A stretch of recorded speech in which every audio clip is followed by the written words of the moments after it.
Something is wrong with the press, Musk said. Journalism is dead.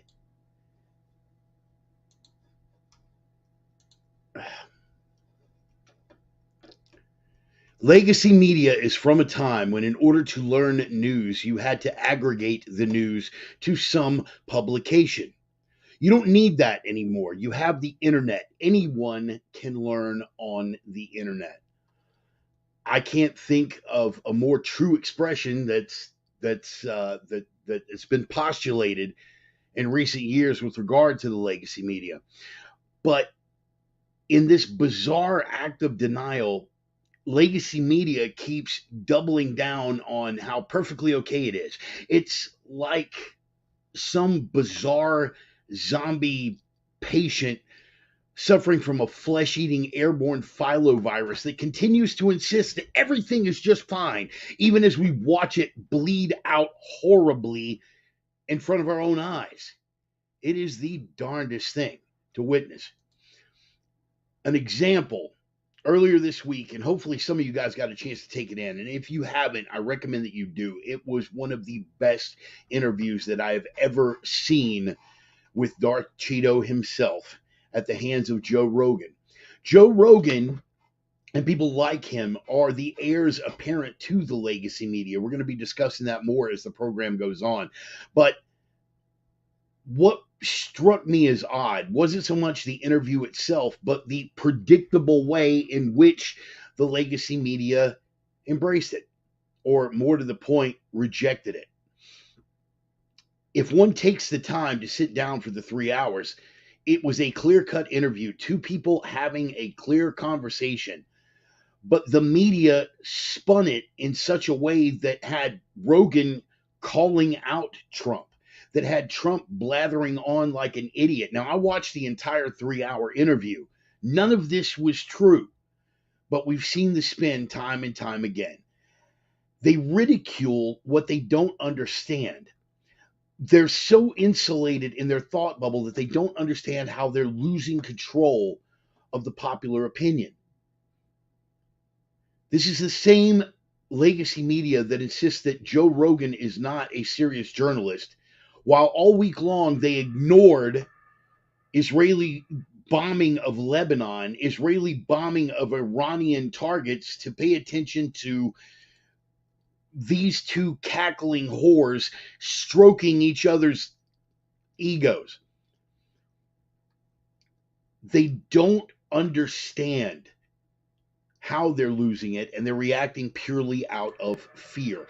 Legacy media, says Hank Green, accuses young people of being apathetic while actively attempting to remove them from the discussion. This is also true, but it's not just young people that they accuse of being apathetic. It is anyone who disagrees with the ideological orthodoxy, anyone who disagrees with the propaganda of the regime.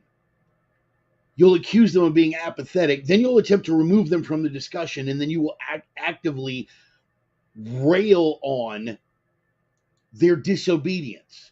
Witness what happened earlier this week. Now, the UK is possibly the greatest example of any of this. This isn't just young people. This is people of the UK across the generations that are now seeing a full-bore Orwellian crackdown on expression of opinion online, in a place where the press is totally corporate controlled, regime propaganda outlets. But they can't see it. They double down.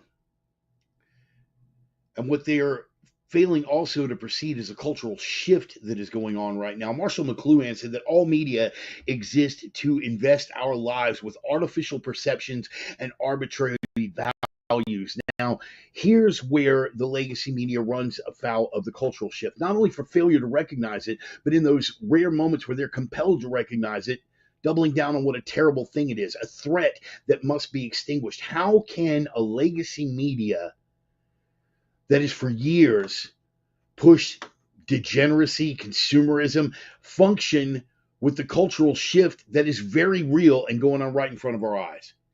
Gen Z is, by any measure, the most conservative generation in history. To my surprise, as well as others, I'm sure.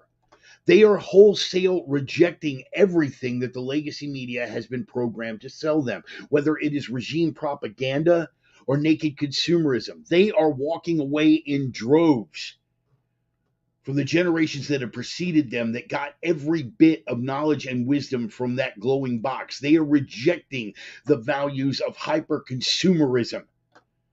They are rejecting the values of degeneracy sold to us as virtue. A generation largely raised by women. Is it any shock that they are turning away from legacy media who reinforces those effeminized social traits to find the fathers that they never had in figures on the intellectual dark web? People like Jordan Peterson, people like Joe Rogan, and all the people who are following the legacy media right now, all the skeptics, all the grazers right now are doing exactly what the legacy media is doing. They are ridiculing me even postulating such a thing.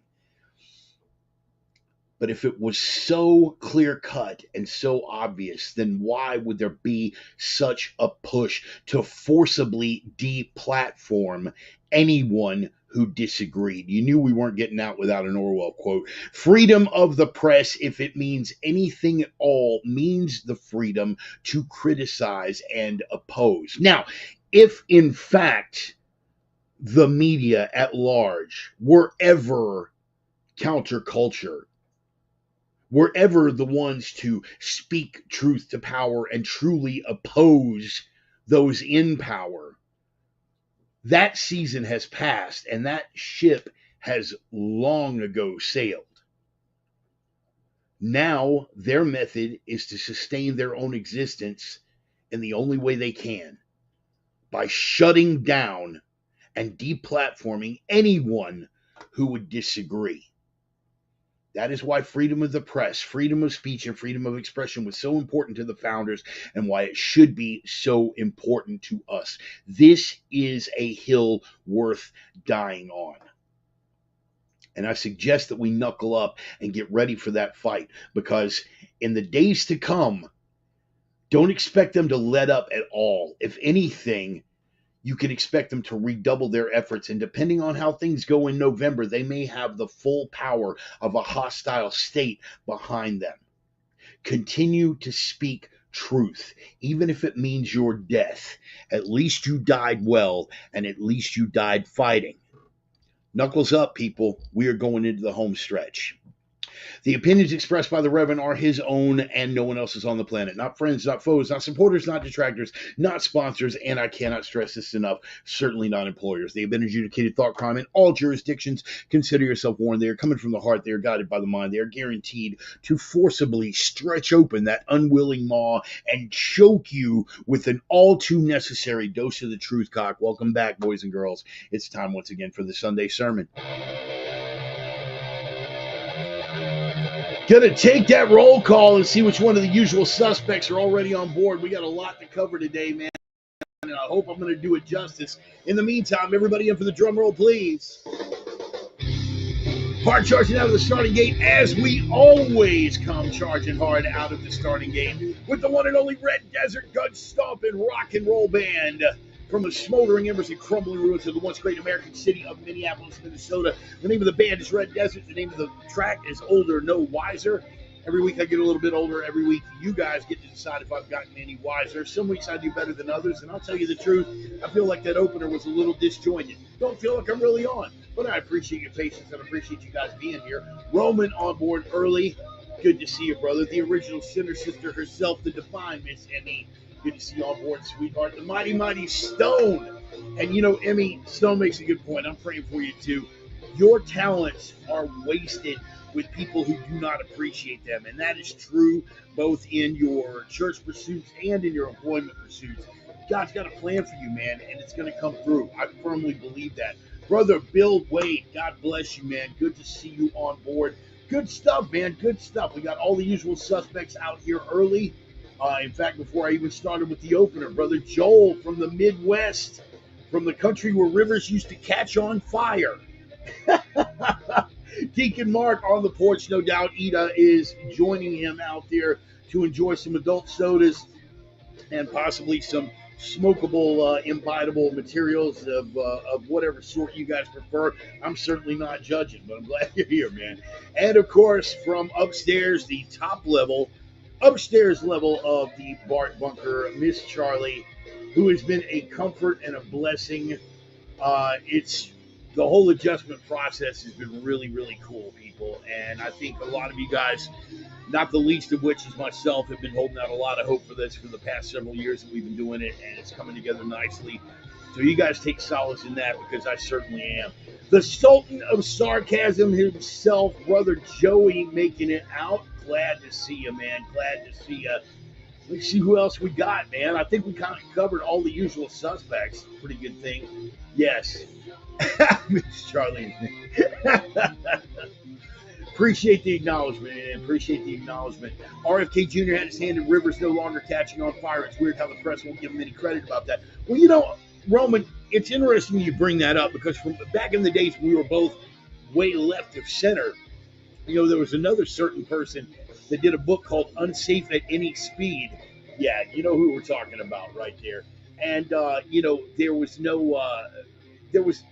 nobody even wanted to put him on the debate stage either.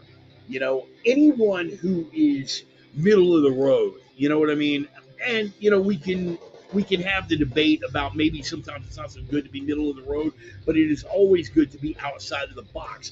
You're never going to get that recognition, right? Ralph Nader wasn't going to get that recognition. RFK's not going to get that recognition. Ron Paul's not going to get that recognition. These are people who are speaking truth. These are people who we should be putting out at the forefront. But unfortunately, we are locked in. We're locked in. And we haven't quite gotten to that level to where we're just going to throw a vote out just on a goof. You know what I mean? Because both primary candidates are so bad. At least we haven't gotten that way in the mainstream. I know there are a lot of individuals that feel that way. And I would say that individually, you're probably correct in that assessment. But culturally, it's not going to work, man. You already know the grazers function as a herd. That's just how it goes, man. And I don't see that changing in our lifetime unless it changes violently because of an upturned and overturned result of the supposed democratic process. We can deal with all that later on, man. Right now, I'm just welcoming everybody. Bro, that was Cleveland, the mistake on the lake. I'm in Toledo like Captain Willard, Do you live by the river? Do you live by the river, Joel? By the river? Have you seen the gardenia plantation, Joel? That's what I want to know. I went down that river once when I was a child. Okay, stop. I can hear Charlie stomping on the floor upstairs, like, knock it off. Knock it off with the Colonel Kurtz, because we'll never pull him out of it. It's going to be fun on this side of the Cascades. Tom, first of all, welcome. I'm glad that you made it, and I know that it is going to be fun on your side of the Cascades on November the 5th in a van down by the river. You know what, Ryan? I think you just gave us an idea for a mashup, man. In a van down by the river, we're going to do Colonel Kurtz, right? But instead of the Buddhist temple, right? And instead of being surrounded by a Montagnard army, he's going to be surrounded by an army of tweakers. And instead of a Buddhist temple, he's going to live in a van down by the river. Down by the river. The Ohio River, sir? Yes, the Ohio River. Anyway, I don't know. I'm just kind of taking it and run with it, man. It's going to be kind of a free-form sermon. We've made it all the way to the end of the bumper music. We're going to go ahead and bust that on. There we go. Cool. And get everything situated for the next phase. In a van down by the river. In a van down by the Mekong River. There you go. We're going to substitute a van for PBR Street gang. Yeah. PBR Street Van, this is Almighty. Yep. Okay, I'm leaving it, bro. I'm leaving it. You're already derailing me, and I haven't even gotten into this damn thing yet. Doc Pat on the scene, man. Let's give a big shout out to Dr. Patrick Platzer. And guys, I've given his contact information out.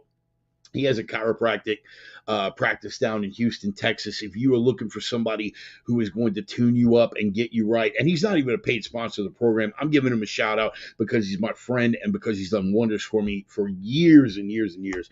We go back, good gracious, man, like a decade and a half it's got to be now. It's been Yeah, it's been about that long, man. I'm thinking like 2009, 2010, somewhere. So we're at about a decade and a half, and he has been making it possible for me to walk before when things were really bad, man. When things were really bad. Now I've got replacement parts, but he made it possible for me. So if you guys are in the Houston area, look up Dr. Patrick Platzer and his chiropractic practice out there. Doc Pat, if you could tell me over here in the comments if you're still out like you're going to Tomball. Is that 149, 249, that steady, never-ending highway project out that way? But I know you're like, if you're heading out to Tomball, or maybe just post your contact information over here in the comments. I have no issue with that whatsoever.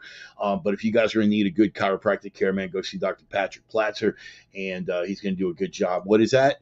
Saw a different car before leaving San Maria and wished I could have bumped down to Houston to see Dr. P. That's right, man.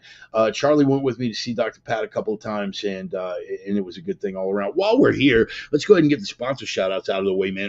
First of all, my dear friend Roman and his lovely wife Carrie and Roxy and Allie and the bevy of beautiful women over at opiumtales.com. They are the erotic pinups and portraits people. Roman, replacement parts or hardware. Oh, I see what you did there, brother. Very clever, very clever. I am indeed the Mark 13. Opiumtales.com. He's doing some really cool watercolor work over there, and of course the testosterone driven commentary is a big bonus. Don't forget From Dork to Pimp Daddy and Roman Freely, his two books that are available on Amazon under Roman Riva. And yes, Roman Riva. And what is that? He cracked me like a glow stick. Yeah, man, we gotta. I'm gonna leave it. Anyway, Roman Riva on Amazon. Be sure to check him out. He has been a Roman Freely by Roman Riva. And is Dork to Pimp Daddy still available as well, or is it just Roman Freely now? In any case, check them out. And my other sponsor shout out to my Viking brothers, Casey and Dusty Tellison from Nordic Smoke Barbecue, the only legit barbecue in the Inland Northwest. Period. End of statement done. Yes, but sit down, shut up, you're wrong. Okay, let me just end that. And right now, the Roman Freely is my art. Right, got it. Okay, cool. Thank you for the clarification.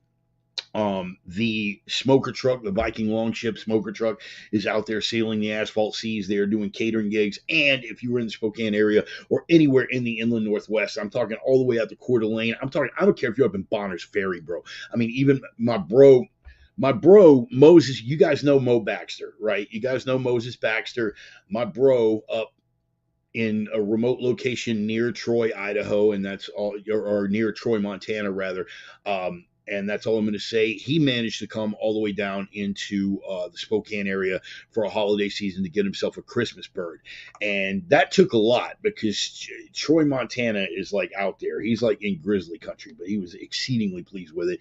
I have not heard, and if any of you guys have heard from Moses in a while, tell him to give me a call because I have not heard from Mo in a minute. So you guys know Moses Baxter. He jumps in and handles all of my social media anytime that I find myself in Zuckerberg Penitentiary. He hates it. He hates the public eye. But bug him a little bit, man. If you guys hear from him, tell him to get in touch with his old bro, and we can have a little shot of liquid enthusiasm and talk about the bad days back in Vladivostok and the dreaded Vladivostok incident. Anyway, Nordic Smoke Barbecue, and don't forget to check out Casey. Dusty's a pit master over there. And Casey is a combat veteran and an author and now a practicing attorney. He wrote a book called Freaks of a Feather, which was a combat memoir that started out as a suicide note. It is a phenomenal book. He's a phenomenally gifted writer, so check him out. It's available on Amazon from Latop Press in Spokane, Washington. How is their brisket? Their brisket's freaking amazing, bro. Their brisket is amazing. Let me tell the story before we jump into the meat of the program. Let's jump off into some barbecue, and we'll talk about that for a minute. When I first met Casey, I was still in the biz. You guys know that I was in and out of the strip club biz for the better part of 20 plus years. And I was working as a DJ at a club. He was working the door, just getting a side hustle on, between doing concrete work and other things he was doing to make. And, we hit it off like gangbusters, Dave Grossman. You guys familiar with Lieutenant Colonel Dave Grossman? He wrote the books On War, On Combat. Fascinating stuff. And I happen to be reading a copy of On Combat, rereading a copy of On Combat. And he asked me, he was like, "Did you serve?" I was like, "No, it's never in the service." He was like, "Dude, you were the only non-Marine I've ever met that was that into Grossman." Because, we had like a long conversation about it. He was like, "You've read this?" I was like, "Yeah, man, I read it." And we hit it up. He didn't tell me from a couple of months that he and his brother had this barbecue thing going on, and he kind of casually, like, oopsie, mentioned it in passing. And I'm like, "Bro, were you planning?" Because I mentioned there was going to be a barbecue truck. I brought up there was going to be a barbecue truck at the biker bar, like down the street from the strip club. And he was like, "Oh yeah, man, that's me and my brother." I'm like, "You weren't going to mention that to me?" He was like, "Well, to be fair, Bart, look, you're from Texas. We're kind of winging this whole thing. We jumped in with both feet. We had no idea what we were doing, and you're from Texas. And I didn't want you to come out and check out some brisket and have it be like a big disappointment. That was really going to mess with me." And I was like, "Dude, just let me be the judge." And I went and I had the barbecue that weekend at the smoker truck just up the road at the biker bar, and I've never looked back. Guys, they are smoking holiday birds. They are smoking holiday birds. So if you are in the Spokane area, make sure to get yourself some of that, man. Get on the list early, because they run out of space quick. So get on that. Take care of the people that are taking care of this program, and I mean that.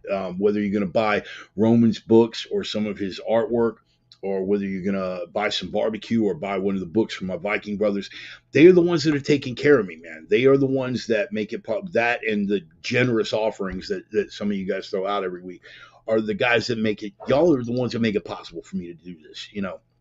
One day I would love to get to a point where this was self-sustaining, but in the meantime and between time, I'm having to work day jobs. And right now I'm in school for that CDL. So I'm kind of scraping and grabbing wherever I can. So take care of the people who are taking care of the program, if you guys dig what I have going on.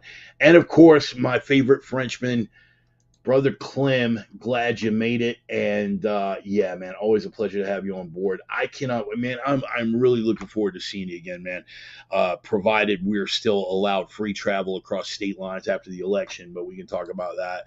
I got Roman's book. I'm waiting on the Bardosphere gathering to get it signed. You know what? It wouldn't be a bad idea, just to have, especially, just like to do something down in Texas, because I've got so many people down in Texas, and the people who are up here in the Northwest and Spokane area, I get to see them all the time. Maybe I do need to do like just a live meet and greet. For the people who have never met me in real life, it would be good to meet you guys. For the people who are and have been like dear friends of mine, it would just be nice to have a reunion, because it has been way too long since I've been able to see a lot of you guys. This year has been hectic, shall we say, and a couple of times that I had fully intended to get down to Texas that fell through for whatever reason. So I'm long overdue for that. Let me get through this CDL school thing and about one more crane gig, and then we can kind of press reset, assuming that the entire country isn't in flames after November, and we'll do that. Draft House definitely has the room, and they got some mean food too, man, at Draft House for sure. What's this? Throwing the Hubs a birthday party at Cigars International in Conroe, 21st of December. As much as I would love to be there to see both of y'all, Emmy, I can't even remotely make a promise like that for the 21st of December. I'm going to be in school for the CDL through like mid-November, and then hopefully I've got a couple of vehicles that are going to sell, and I'll have a little bit more of a cushion, and maybe take on a crane gig if anyone's hiring around the holiday. It's going to be a little tight, man. But as always, trust his plan. He's got this. And I hope I don't come across like I'm stressed or anything, because I don't have admission to this event. All proceeds go to fund. Maybe we drag everything up here.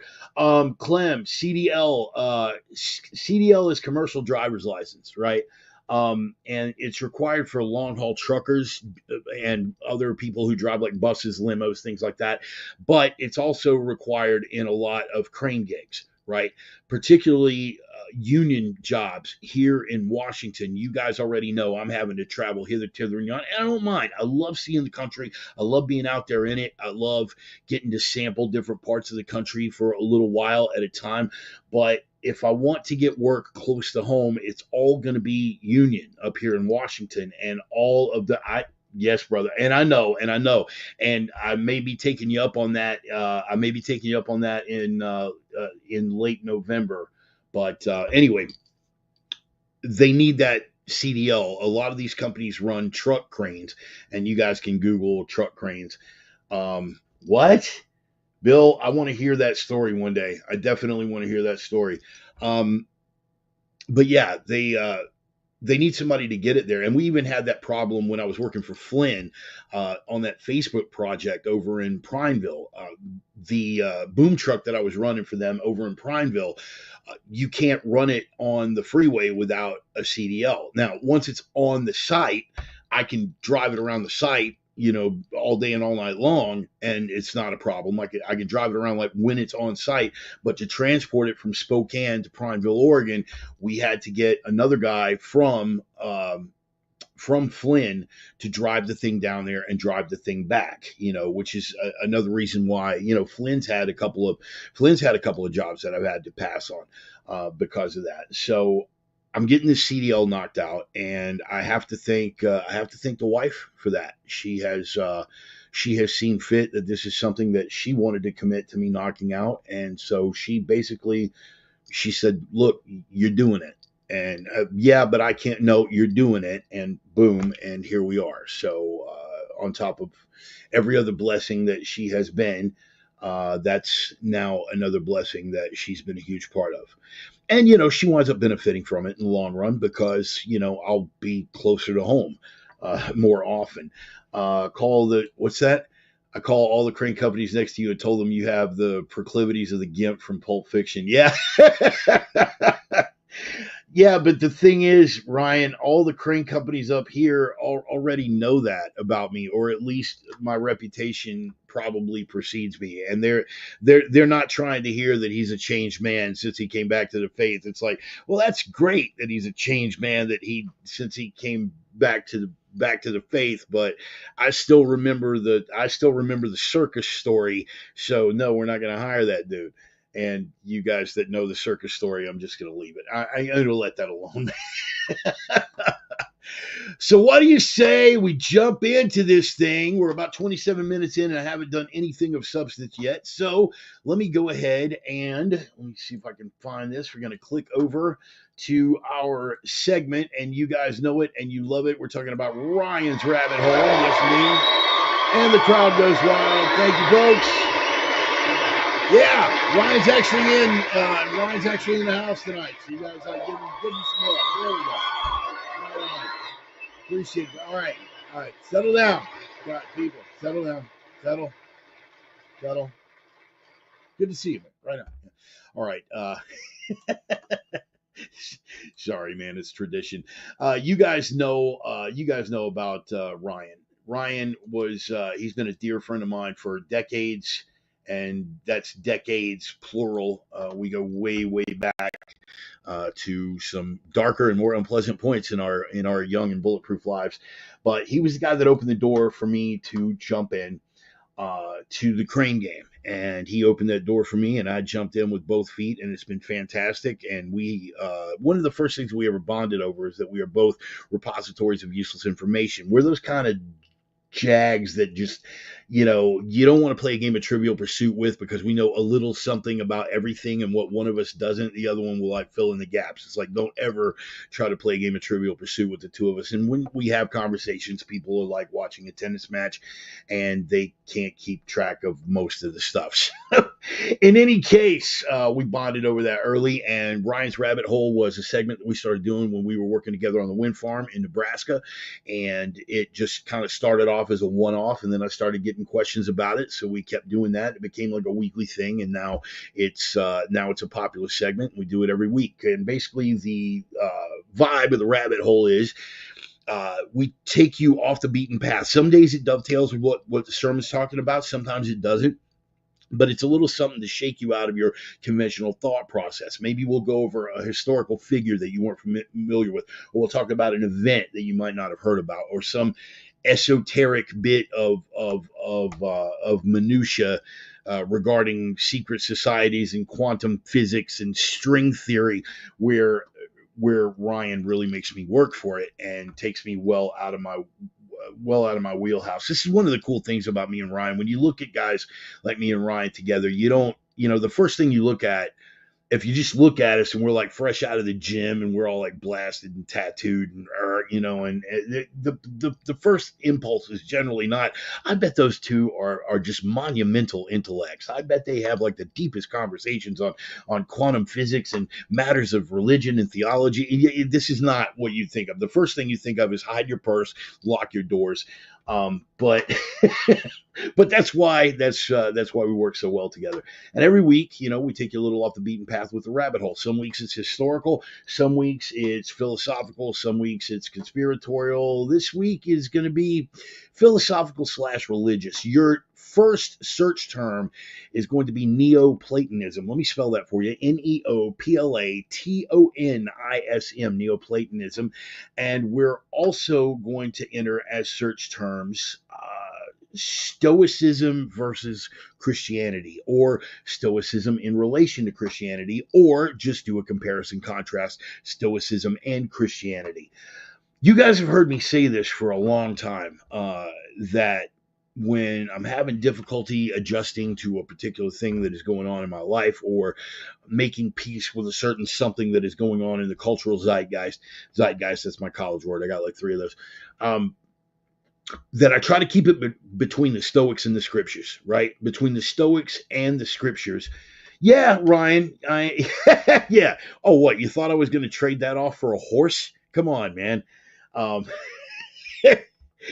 I'm going to try to do it justice, man. It may be a little disjointed, but I did want to jump into it, man, because it is something that hits me, because they've got Stoicism and Christianity have a very complicated relationship. They are that Elizabeth Taylor, Sir Richard Burton thing.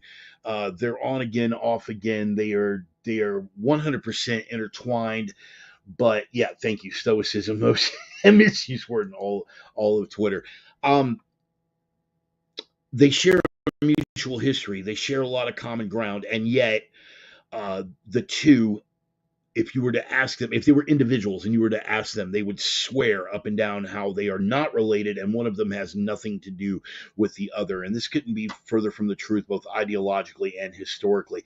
One of the possible premises that we were looking at here was, and in fact, the way that it was phrased when we were having the chat conversation, was about Christianity killing Stoicism. All right. And in a sense, that is true. Here's the thing. Historians will try to tell you that a number of the major Stoics tried to kill Christianity, like physically tried to extinguish it as an idea. Keep in mind that about the time the carpenter was walking the face of the earth, that Stoicism was a generally accepted ideological movement and was pretty much the philosophical movement of its day, particularly in that region. And when I say in that region, I'm talking about what is now the Holy Land. We can talk about, we can talk about the Muslim world another time, but the region that is now the Holy Land is right there on the Mediterranean, and between that and Europe, and of course, you had the Greeks and the Romans, and all of these things that were like anchors of Western civilization. You guys have heard me go on about Western civilization.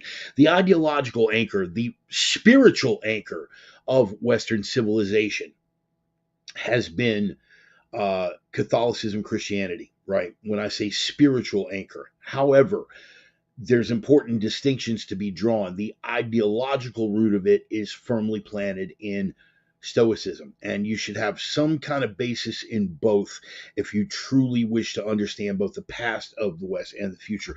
And early on, look, when Christianity was coming to prominence, its pretty well accepted that the carpenter, when he was walking the face of the earth, Stoic philosophy was out there and it largely influenced his teachings. Now, there are a lot of people in the church right now that are already yanking their hair out and calling me a blasphemer, but let's call it what it is from a historical perspective. There is no way that Christ could have walked this earth leaving aside his divinity, okay? Leaving aside his divinity or incorporating it into the discussion.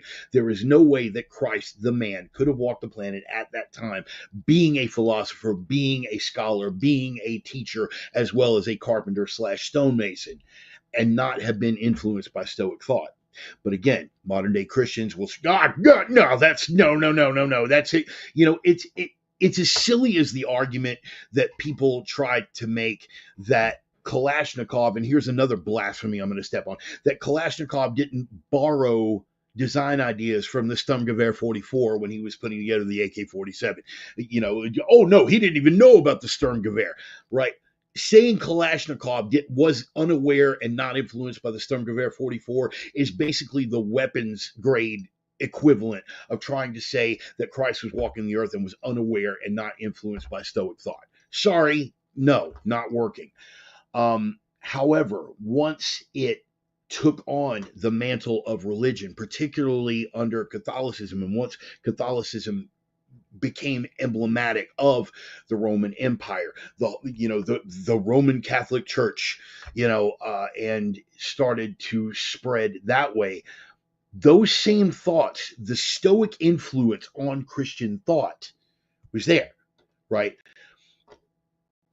Many well-known Stoics, being Romans, did actually persecute Christians. Now, I'm not going to jump into the fire on Marcus Aurelius. I'm not.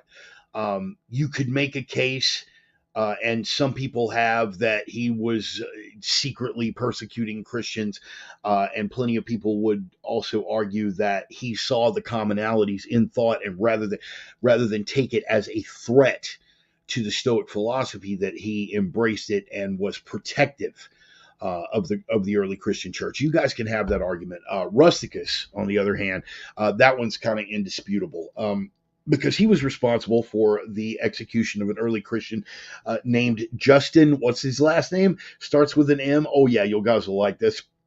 Martyr. Justin Martyr.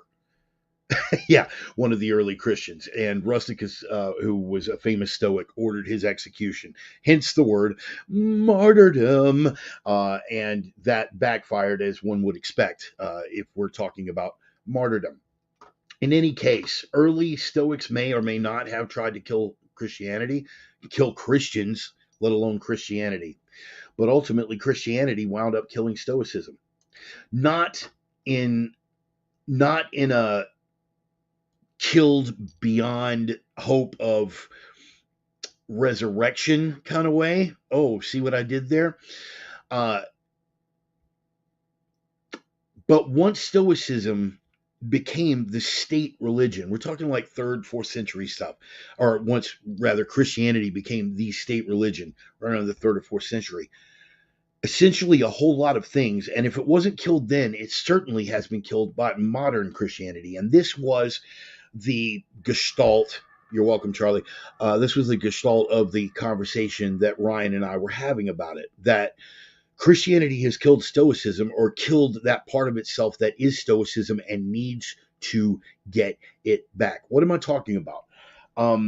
Core ideas of Stoicism: the logos, truth, right? Virtue, very big among the Stoics. Spirit and conscience, fundamental anchors of Stoic philosophy. Acceptance of that which cannot be changed, seeking truth no matter if it disturbs your understanding of the world, that truth is the virtue to be sought the most. Modern Christianity, right? Modern Christianity has largely killed that. Modern Christianity has largely killed that. And when I'm saying modern Christianity, I'm talking about the milquetoast Christianity that identifies most of the Christian church these days. I submit to you, sir or madam, again, as someone who's constantly saying I try to keep it between the Stoics and the scriptures, I submit to you, sir or madam, that the greatest ideological elements of Christianity were rooted in Stoicism, speaking with regard particularly to truth and virtue. Okay? This is something that the early church was known for, and we have abandoned those Stoic principles as Christians to our own detriment. Again, my opinion. You guys are welcome to do your own homework and feel about it as you will. But modern Christianity has largely killed off the Stoic elements that gave it its fundamental strength. Okay? Christ, and again, my belief as a person of faith, Christ, divine, Son of God, God in flesh, sent to walk among us. Okay? As a man, as a mortal human, crucified on the cross to pay for our redemption, his teachings, regardless of his divinity, if you believe that or not, were influenced heavily by Stoicism. They are one and the same. Now, you could jump to the easy retort, the easy refutation of, well, yeah, but you could find that. I mean, aren't you always talking about the commonality between Proverbs and the Havamal, bro? You can find that anywhere. Yeah, but those were not historical contemporaries. Okay? The carpenter had never been exposed to the Havamal as he walked on the earth. So, in my opinion, the strongest and best elements of Christianity, ideologically, were rooted in Stoicism, remain rooted in Stoicism for those who truly follow the scriptures, for those who truly follow. Now, and again, New Testament versus Old Testament, okay, and that's another discussion. We've only got so much time to cover so much stuff. We could do a whole day on this ourselves, and maybe one day we will. Not today. Today, this is the rabbit hole. I want you guys to look up Neoplatonism, and I'm not even going to elaborate on that. I want you guys to look into that because this is. I'll give you just a little. I'll dip a toe into the pond for you here. That consciousness is the first principle of creation. Neoplatonism, that is a fundamental tenet of that. Consciousness is the first and most fundamental principle of creation. What is God if not a divine and universal consciousness? Okay. Go with that. Neoplatonism and Stoicism in its relation to Christianity. The chat that Ryan and I were having, he was absolutely correct in his assertion that modern Christianity has largely killed off Stoicism, or that part of itself that was rooted in Stoicism. And we desperately need to get that back. What am I talking about with regard to principles, with regard to things like truth, with regard to things like virtue? Modern Christianity has killed that off for itself, for its own gain.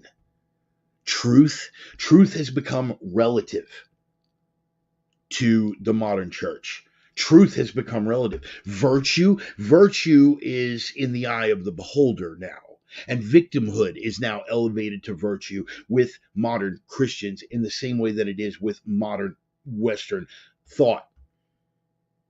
So is it any surprise that we are suffering when we have killed off the best and most important parts that gave Christianity its substance, talking about truth, talking about virtue, talking about spirit and conscience? These are the things that gave Christianity its strength, gave Christianity its relevance, particularly with regard to people who don't actually share the faith in the divinity of Christ. If we remove that completely from the equation, let's do that just for a second. We'll put the divinity of Christ in a box and we'll set it over here with my kratom, and it'll be over there. truth, virtue, spirit.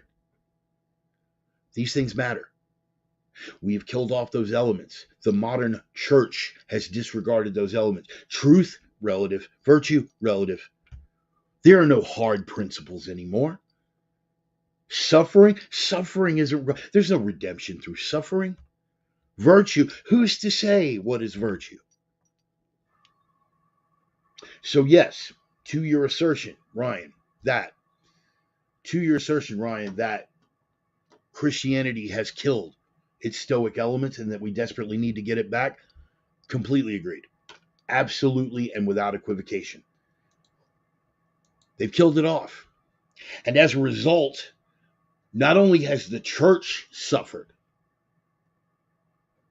but the West has suffered. Because those are the roots of the West. And without the roots, without a solid foundation, nothing can stand. We desperately need to get back to those stoic elements. As a church, I'm speaking now to the people who do share the faith. As a church, as a path, we need desperately to get back to those elements. And with regard to Neoplatonism in particular, the root of that consciousness.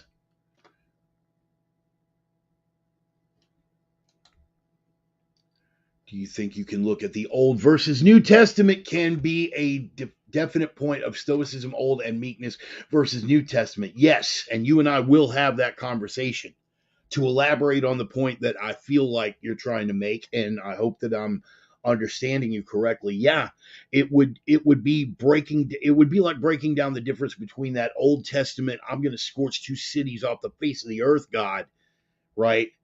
And the hippie Jesus of the New Testament, which doesn't actually exist, by the way, but the way that the new church, it's a new covenant. I think it's entirely possible that the modern church, in disregarding those Stoic elements, is disregarding them for the same reason that they disregard any of the Old Testament principles, right? Because it calls you to be a stronger person. It calls you to walk in the light of truth. It calls you to utilize discernment and virtue. It yanks you out of this modern understanding where truth is whatever we say it is, virtue is whatever we say it is. Oh, you like going to the Folsom Street fair and getting butt banged by 20 random strangers? That's cool, man. Just come to the church with the rainbow flag outside the following weekend. You're going to be just fine. Oh, you want to be out there trying to erode our constitutional republic and burning down cities for a dead fentanyl addict? It's cool, man. It's all good. Christ would be down with that, bro. He would totally be down with that, right? Right. Council of Nicaea comes into thought of whom changed the Christian ideology. Yes, sir. Yes, sir. And that's a whole other rabbit hole, isn't it? So, guys, I want you to take a note. Seriously, I do want you guys to, for this week, Neoplatonism, okay, Christianity and Stoicism. I want that. And I want you guys to ponder this since I'm giving out homework assignments. And some people don't really dig the fact that I'm giving out homework assignments. I've had people tell me it seems a little cultish. Okay, cults have given us great things. Christianity was originally a cult. CrossFit is a cult. They've given us some great kettlebell programs. I'm getting off that. I want you to ponder the 2 points that Ryan just made. And again, try to get a little window into Brother Ryan and I having a conversation about this stuff. Christianity versus Stoicism, and the division between the Old and New Testament being a definite point of Stoicism, Old, and meekness versus the New Testament, and how the Council of Nicaea played into that, right? Because what they chose to leave in versus what they chose to take out. And guys, if you consider yourself a Christian and you haven't at least read a copy of the Apocrypha, you're holding yourself back. At least pick up the books, plural, of Enoch, right? Get into something and understand that what is the first directive given to us by the carpenter? Walk in truth, is it not? Walk in truth, seek after truth. Okay? And while I'm on that, with regard, people give me some pushback. I'm going to get a little personal here for just a minute. For 30 years, I was on the Ostrich path, right? 30 years, I walked that Ostrich path. For the past 2 seasons, right? And you guys know that for 30 years, I fasted. For 30 years, I fasted. No animal products during the month of October. None. Zero. No animal products during the month of October. No meat.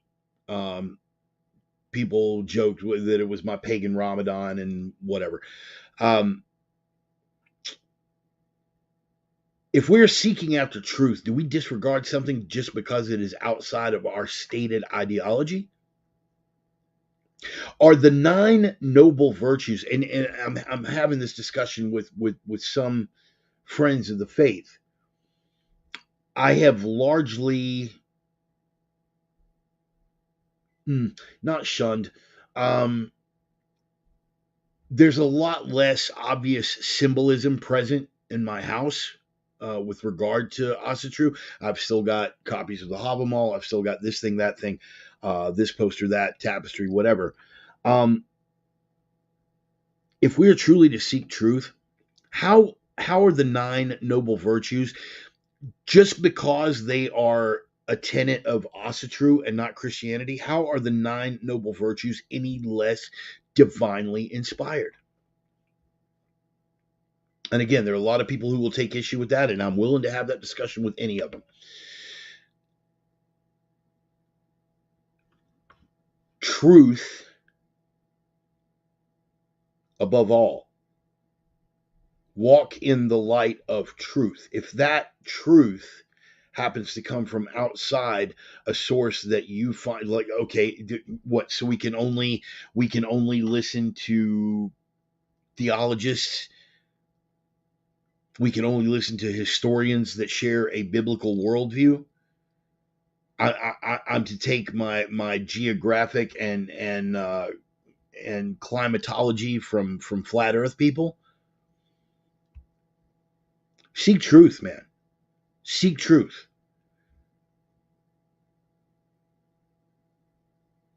And sometimes it'll turn up in the most unexpected places. Neoplatonism, Christianity, and Stoicism. That is your rabbit hole for the week, and I suggest you get on it. How about we jump into the bullet points, boys and girls? Seek, and ye shall find. And possibly get shot. Did you guys catch that? What the hell could he be talking about? And I was really hoping that Brother Shin would be on board because he could probably clear it up for me. I want to preface this by saying I was largely ignorant of the minutia of this case. I was tangentially aware of it, but had not done a deep dive on this particular subject. So this first part, I'm going to be reading for you pretty much verbatim. Phone call. Gurpatwant Singh Panon remembers well. It was June 17, 2023. After playing phone tag for a day, he and his close aide in Canada finally managed to connect. He told me that he was informed by the Canadian intelligence officials that there is a serious threat to his life and that he might be killed, Panon recalled. On that call, his aide, Hardeep Singh Nijjar, said that assassins were coming for Panon as well. The conversation is seared into Panon's memory because of what Nijjar told him, but also because it was the last time the two men spoke. The following afternoon, gunmen shot Nijjar dead in the parking lot of a Sikh temple outside of Vancouver, Canada. Canadian authorities have arrested 4 Indian nationals in connection with the murder. Now, what does this have to do with the price of eggs in Mumbai or the price of methyl? No, I started to take the easy Union Carbide joke, but I'm not. He's a Sikh separatist. Okay, this is the understanding. He is a Sikh separatist in the same way that a whole lot of people here in the States, a whole lot of folks would consider themselves not necessarily separatists, although there's an extent of that. But the people who are talking about that we need to have a peaceful divorce, right? The blue states versus the red states, this sort of stuff, they are entertaining those ideologies. The Department of Justice here in the States has been largely weaponized against that because these people are considered enemies of the state. For good or ill, right or wrong, they are considered enemies of the state. You can make a case for that however you want. But here's where it gets entertaining. This guy is a Sikh separatist, not living in India. He supports the movement in India, and they sent assassins to Canada to take him out.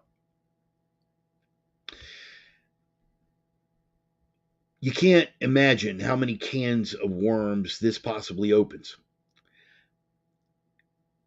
It's relevant in the sense of the open border crisis, the fact that you have so many foreign nationals here, and Canada way worse. Canada way worse. Not numerically speaking, but with regard to the outright hostility they have against their own citizens, favoring refugees and illegals and things like that. Canada is far less, they hold far less regard for their own citizens. But the point is, you have countries, North American Western nations, that are so inundated with people who haven't been vetted.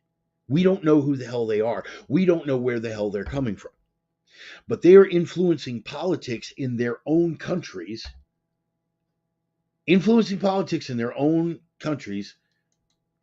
Dick, first of all, welcome aboard, and I certainly will. They are influencing politics in their own countries. They are running afoul of their own regimes. And what is an authoritarian regime going to do with anyone who dissents? We would like to think that we're above that. It's already clear that we're not. Just in a division between different subsets of American political ideology, left versus right, red versus blue, Democrat versus Republican, conservative versus leftist, all of this. We're already seeing those things start to come to fruition.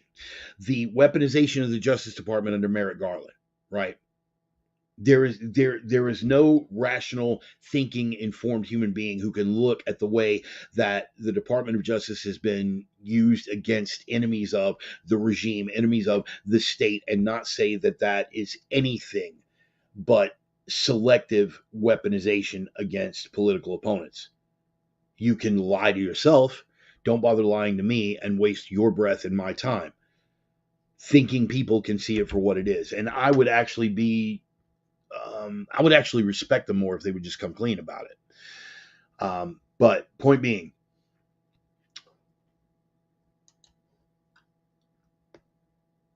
Panun was informed that there were hit squads coming to get him. He was affecting political change in his own country, and they sent people overseas to get him. And how did those Indian nationals get into the country? Seems to me that they should have at least been vetted, but they were not. Why? Well, we know why. They were able to get into Canada because Canada does, Canada, I don't even need, if you guys are up to speed on it, I don't need to explain this to you, right? We have larger numbers coming across our border, but when it comes to the smaller numbers that are trying to get into Canada, the attention that is paid to these people, if anything, they welcome them in with open arms, with no more than a verbal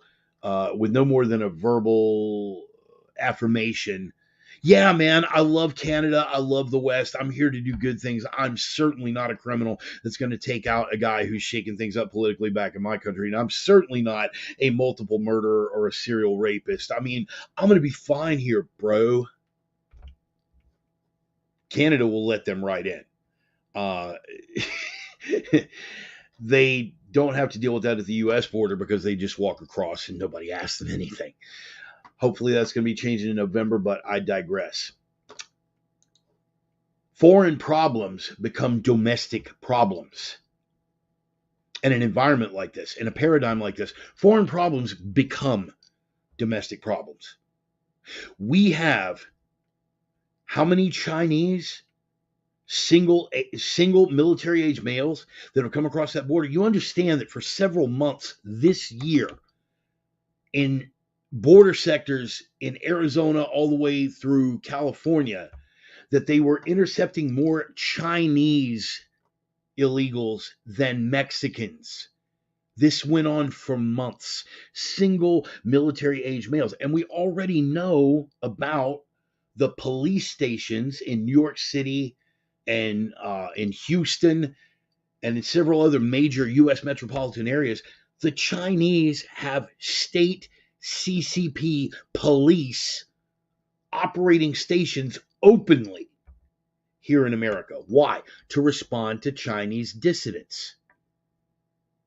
Why? Because so many dissidents are coming across that southern border? No. We all know how China works. China works like any other authoritarian regime. You don't just get to go, man, I don't dig it here. I'm leaving. I'm leaving. I'm going to catch a flight to Mexico and I'm going to wander across the border. If they are here and they're coming across that southern border, bet your ass that the CCP knows about it. So why would we have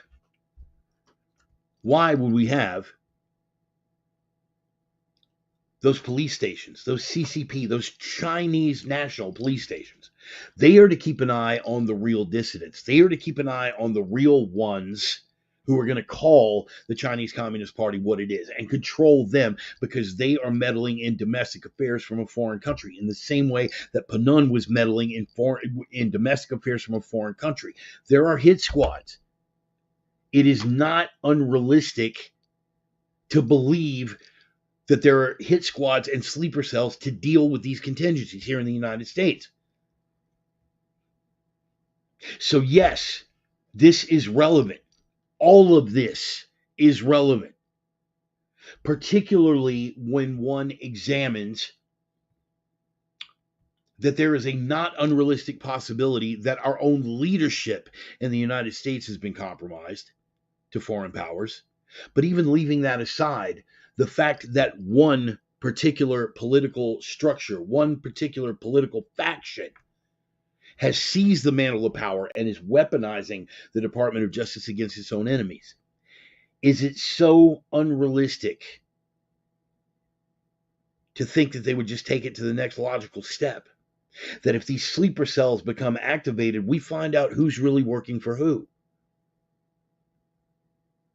Now, I'm not saying live your life in fear, live your life paranoid. You guys already know how to speak to that. Spiritually, I am admonished not to be afraid. If for no other reason, scripturally, I am admonished, do not be afraid. It's not about being afraid. It's about being aware. It's about being on point. It is about having that head on a swivel and knowing, and I should point out because Dick doesn't know Joey. He's being sarcastic, Dick. Don't freak out. Don't freak out. Okay. And by the way, David, I'm glad you made it out. Importing a mercenary army. You know, that is not an unrealistic supposition. We're going to get into that a little bit more when we talk about the run up to the election. These are things worth pondering, people. If foreign agents are such a threat to their own authoritarian regimes back home, I know India is a democracy, right? In the same way that Ukraine is a democracy, right? If foreign agents are enough of a threat to domestic politics back home in their countries, that the authoritarian regimes who are in charge will send people overseas to have these people killed here. If they are enough of a threat, like the Chinese dissidents who are here, not talking about the ones who are wandering across the southern border, they're no threat to the communist Chinese at all. The CCP knows every one of them. But the actual dissidents, the ones who genuinely escaped Chinese communism, whether during the Cold War or since, who are here, those police stations are operating here because they have a potential to affect people back home. For as much as that state is locked down, as long as there's someone on the outside who can remind them that some place exists that is not like that, the state, communism in particular, will be threatened. Interesting little historical footnote. You guys know, do you guys know how we found out what we found out about Tiananmen Square as it was going on? Keep in mind, this is the 80s. This is before the internet. And the Chinese Communist state, agreed, we do. the Chinese Communist State was in control of all state-sponsored media. They had the ability to block all radio signals, all satellite transmissions. Do you know how we got our first bits of information about Tiananmen Square when it was going on? Fax machines. Fax machines. There's always ways around. And if you have a bastion of freedom anywhere in the world outside of an authoritarian regime, they are a threat to that authoritarian regime. If, in fact, the authoritarian regime of the deep state shows its true face here in the United States, as it's already starting to do with the Merrick Garland Justice Department, as long as you have a place where freedom exists, that state cannot rest. That authoritarian state cannot rest. That communist republic, that swinging little commie utopia cannot rest.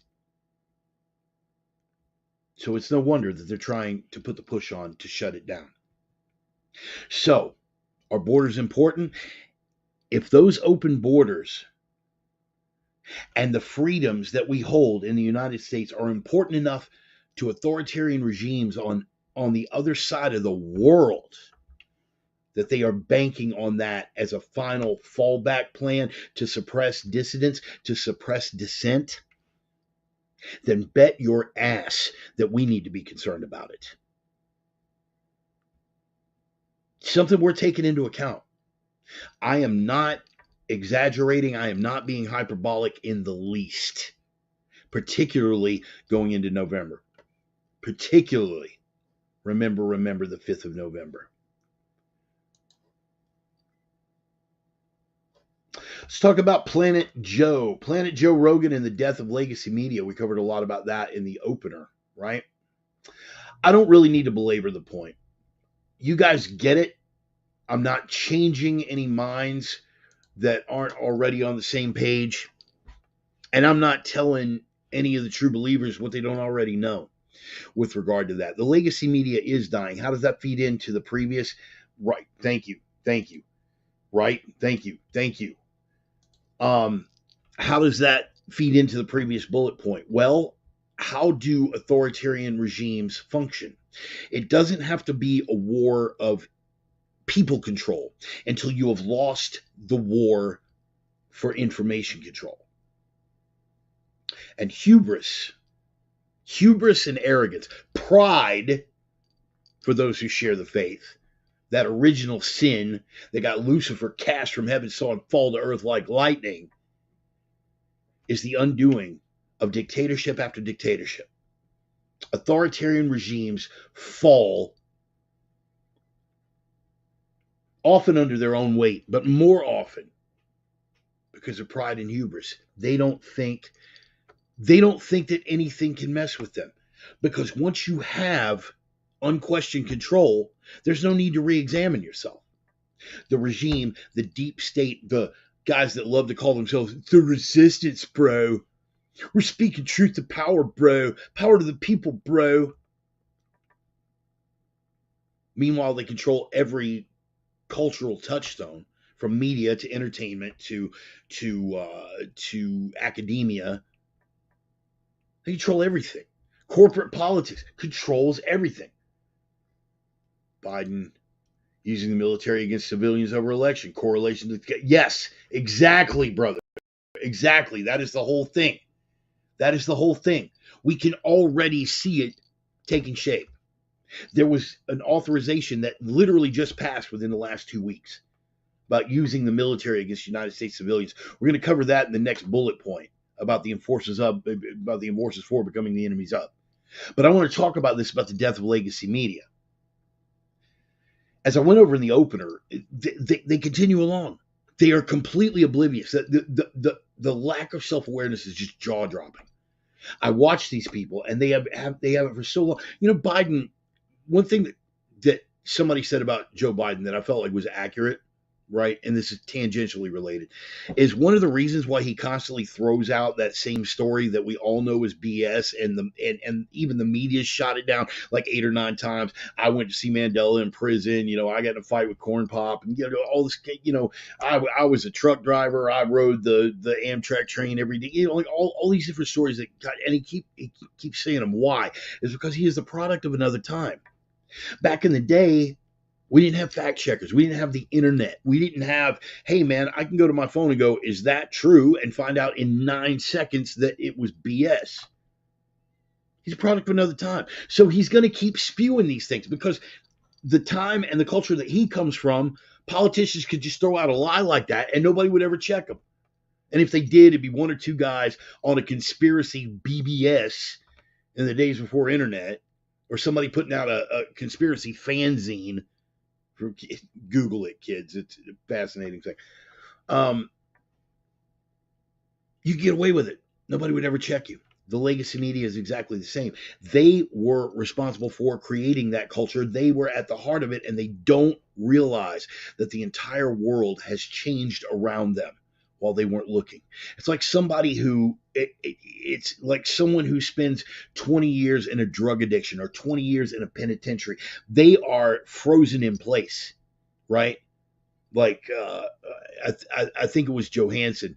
I think it was Johansson from New York Dolls that talked about addicts. Every day is like Groundhog Day for them. You can lose 20 years and the whole world has changed around you, but all you're concerned about is getting your fix, getting your dope. So the whole world changes around you and you're completely oblivious. And then one day you wake up, you come out of addiction, you're living in a whole different world. Same thing with people who go into the penitentiary, 10 years, 15 years, 20 years. They come out and the entire world has changed around them. And they were completely unaware of it because they've been largely isolated. The legacy media is exactly the same. They created this whole thing. They created this whole perception that they were the one and only, the sole arbiters of truth. And the entire world has changed around them. Right. No, it does take a constitutional amendment. It is completely in violation. When the executive order came down, Dick, that was the first thing that I thought of, was Posse Comitatus. It is against the Posse Comitatus Act. But there's always a way around the Posse Comitatus Act. Waco, 93. We can have that discussion another time. Here's the point. The media has been the sole arbiter of truth for so long that they literally can't understand why people don't believe them. They're like Biden. He's so used to lying and no one checking him that when someone finally checks him, he's resentful and doubles down on the lie. Legacy media, exactly the same. They are so used to being the final arbiters of truth. We give you your, if we want your opinion, we'll give it to you. And there was no one around to check them. And they've been locked in that paradigm for so long that the whole world was changed around them. And now people are going to sources like Joe Rogan. The entire legacy media establishment, with the possible part-time exception of Fox News, but I mean, their regime, their controlled opposition, so is aligned 100% against Donald Trump. There is no thinking human being. There is no thinking human being that can look at the cultural perception and the way that MSNBC and CNN and all these other people and think that it is anything but 100% aligned against Donald Trump. Donald Trump doesn't need them anymore. In the old days, that would have been enough. They could say one bad thing about Donald Trump. Walter Cronkite could say that the orange man today fondled a woman in the dressing room of a Bloomingdale's. That's the way it is. That was a pretty good Cronkite, I think. Anyway, they could say that. They could say that. There would be no one around to question it. The entire paradigm has shifted now. Not only are they not the sole arbiters of truth, their idea of what represents truth is completely irrelevant. And a man who is so thoroughly hated can go on the program of another person who, by 50% of the population, is so thoroughly hated, have a 3-hour conversation, and come away with a whole new slew of converts. I'm going to tell you something, and I'm not going to call anybody out. I'm not going to name names, but I had someone very, very close to me who heard part of that interview with Rogan and said, this is a completely different Trump. This is not a Trump that I've ever seen. Like he's in his element. Yeah. Even made the observation that to them it appeared as if he had I'm probably picking the wrong word, but I think they said matured because of learning how to work within the paradigm of cultural perception, that they had matured a bit. Now I disagreed with that. I don't think that they've matured at all. They've been, in my opinion, the same person this whole time. But the perception has always been dictated through the lens of the gatekeepers. Gatekeepers aren't relevant anymore. Independents and Republicans, their belief in the legacy media is in the low 20s, I think, percentile. Meanwhile, registered Democrats is still in the 54% range, which is barely over half. But we see the detachment. Why? Because everyone is chasing their own narrative, myself included. Some people are more open than others to realizing that they could have been wrong, that they could have been misinformed. But ultimately, we respond to our own narrative. But at the end of the day, you guys already know where I'm going. Regardless, Democrat, Republican, Independent, fundamentally, people are suckers for what? Fundamentally, people are suckers for the truth. And you can only beat somebody over the head with lies so long. You guys remember the Emperor's New Clothes? I'm going to say something that's going to tick off some of the Trumpers until they figure out where I'm going with it. Trump is a retarded 8-year-old kid. What? Trump is a retarded 8-year-old kid. Because if you read the fable, The Emperor Wears No Clothes, everybody else was caught up. They were afraid. They were afraid of being that one voice. And all it took was that one, it maybe retarded was a bit much. All it took was the one kid. The one goofy little kid to step out of the crowd and point and go, hey, dude, Emperor's got no clothes on. And that made it okay for the rest of them. The legacy media had us so wrapped up, so controlled, still control the intellectually lazy portion of the population. They certainly do. The grazers, totally mainstream media junkies. They can't. An independent thought would just bust their skull wide open. They don't have the capacity for it. And their narrative is being played to. Unfortunately, they are a smaller and smaller, fortunately rather, they are a smaller and smaller portion of the population. And they are as inconsequential as the people feeding them their opinions. So a man like Trump doesn't have to deal with the gatekeepers anymore. He showed us the way in 2016 when he went around. He was going through Twitter, right? I don't need, media's going to dog me out. I'll just take it straight to the people. That is the beauty of it going forward. Not just for Trump, but all of us going forward. We don't have to be beholden anymore. You think they don't recognize that? You think that doesn't scare the hell out of them? Right? Yeah. Only guy that ever came in, only guy that ever left the White House poorer than when he came in. Right. But those other guys are the resistance. See, they're the ones that are fighting corporate power. They're the ones who are speaking truth to power and sticking it to the man, bro. Yeah. Crazy. They're dying. And rather than turn around and say, hey, man, look, maybe we better get back on point. And some of them have. CNN is starting to swing that way. CNN is starting to swing that way. But it's too little too late.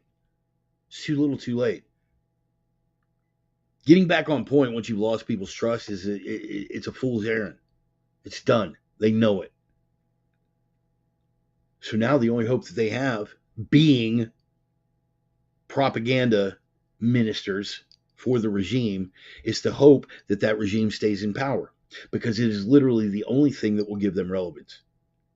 If people are left to their own devices and can choose for themselves to go somewhere else, they're going to go somewhere else. Sonny, I'm glad you're here. Glad that you're here, because you've got a little experience with that, living under Soviet rule. What happened? If Pravda or TASS wasn't to your liking, or you say had some observations and you knew that Pravda was not in fact Pravda, or that TASS wasn't telling you the whole truth about something, where were you going to go? There was no internet. Maybe an underground newspaper, maybe a conversation with some friends over cigarettes and coffee, someplace where the KGB or the GRU wouldn't be hanging out. Don't think they haven't studied that model. Don't think that they haven't made deep observations about what has taken out authority figures, authoritarian regimes in the past. Right? Thank you. I knew I could count on you, brother. I knew I could count on you. Radio Free Europe. Yeah. Radio Free Europe at a very low volume. And my understanding is that the party tried everything they could to jam those signals or interfere with those signals. Correct me if I'm wrong on that. Again, that's just me being a Cold War history nerd, but you were there. So I defer. But yeah, Radio Free Europe, Here's the thing. When people are starting to realize that they're not as free as they thought they were. Actually, I think people have been low-key aware of that for a long time, but now it's coming out to the forefront. And the internet is the Radio Free Europe of its day. Funny story, Sonny. Yeah, I think you probably already heard this before, but I was again being that Cold War Reagan kid, and a bit of a nut job, and reading Soldier of Fortune magazine and study hall and all my nuclear survival stuff that I was obsessed with. I had a shortwave radio. And we had Radio Free Europe. I could get Radio Free Europe on my shortwave, and some of the others. And when Chernobyl happened, I'll never forget it, because I was talking about it for 2 or 3 days before everyone else was talking about it. Sam Donaldson, Peter Jennings finally said something on ABC News, but I was listening to stuff that was coming out of Europe, and they were talking about radiation meters were pegged out all over the place. They're finding these spikes, these high levels of radiation, and here I was, that kid with his shortwave radio in his bedroom, lonely little weirdo kid, and finding out about all this stuff. And I'm like, dude, something bad is happening over there, dude. Something really, really bad is happening over there. And finally, 2 or 3 days later, Peter Jennings, Sam Donaldson, everybody came out and was like, well, now we have a thing that, in this place called Chernobyl and in the Soviet Union, that there's been so there's that. Yeah, they did. More importantly, in retrospect, Radio Free Europe was not much more free or truthful than today's MSNBC, but much more righteous than Pravda. And that is an important perspective check as well.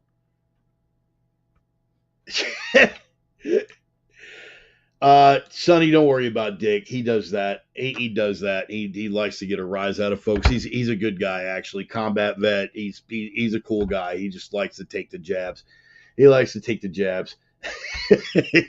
And that certainly wasn't directed at you, sir, I promise.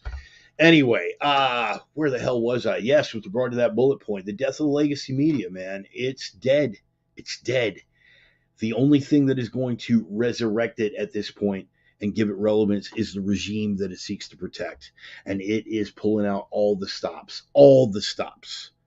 to protect that regime at all costs, including continuing to tell us that the whore of Babylon, I'm sorry, she's not the whore of Babylon, she's just a whore that babbles on, that Kamala is the Kamala, the duck-billed platitude. I heard that this week and I could not stop laughing. That she's running neck and neck. She's not. She's behind. They all know it. This is the same thing they tried to sell us in 2016, and we're going to get to see a replay of this. I want you guys really, really dialed in and to have your house in order. But yeah, the death of legacy media. And forces for become the enemies of. So when it does come down and we do enter that possible collapse scenario, this is something that was on NPR this week, in fact, 2 days ago. January 6th riot included Marines. The military is wrestling with the consequences. I'll let you guys look up the story. But this is something that we've had a debate on. Right. Yep. Thank you. Brilliant piece of TV. Brilliant piece of TV.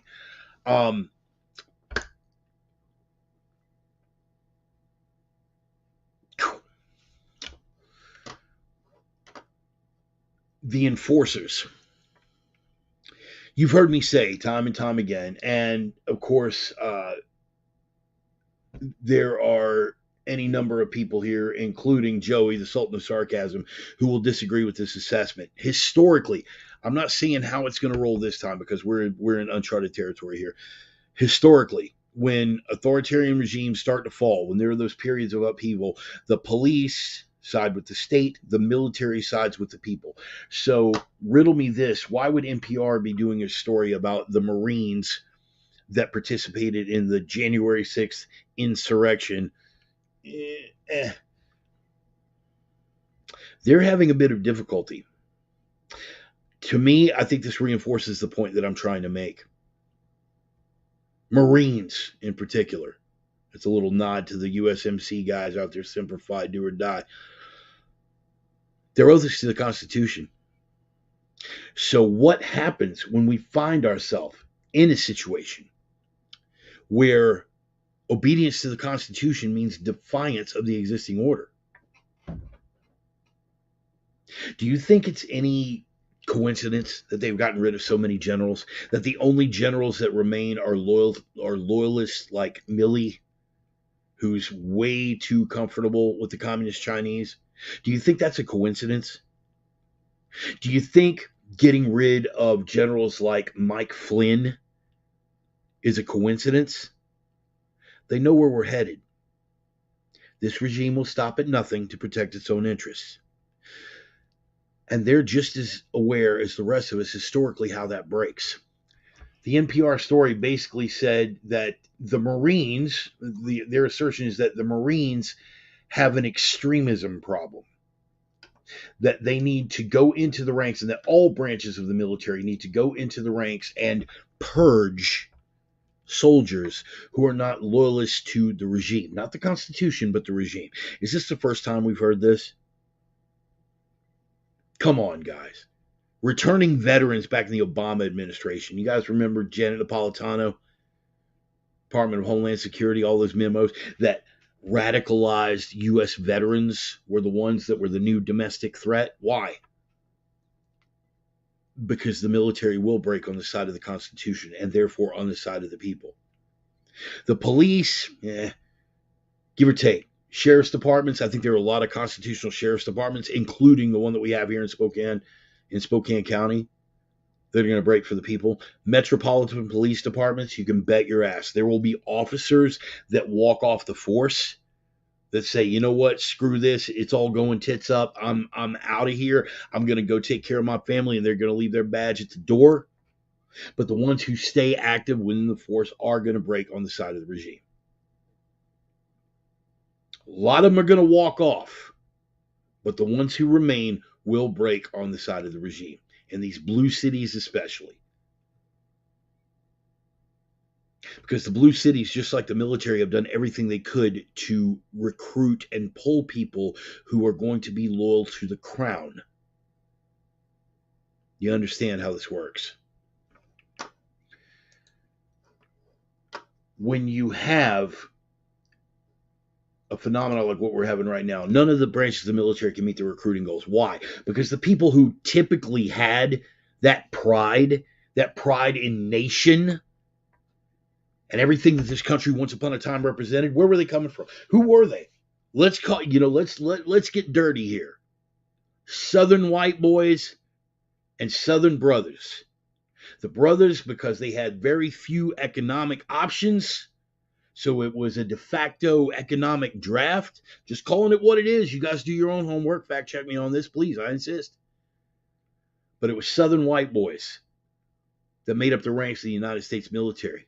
What do you think is going to happen when, for the better part of 20 years, you tell these people, we don't want you. Everything you love is outdated. You're toxically masculine. You and your stupid Southern pride and 2468 America was never great. Getting behind a guy like Trump talking like America was ever great, let alone you're going to make America great again. Right, Joey, flyover country kids. Guys like Dick Shepard, who served in combat overseas, they don't want any part of those guys anymore. They don't want that. You better get down with DEI. You better get down with political correctness, and you damn well better be loyal to the crown. It's a good thing and it's a bad thing. The bad thing is that we've fallen that far. The good thing is the ones they're recruiting are going to be real easy to clip. Because the legit old school guys, they're going to break on the side of the people. And Joey, we can have that debate after it's over with. We can.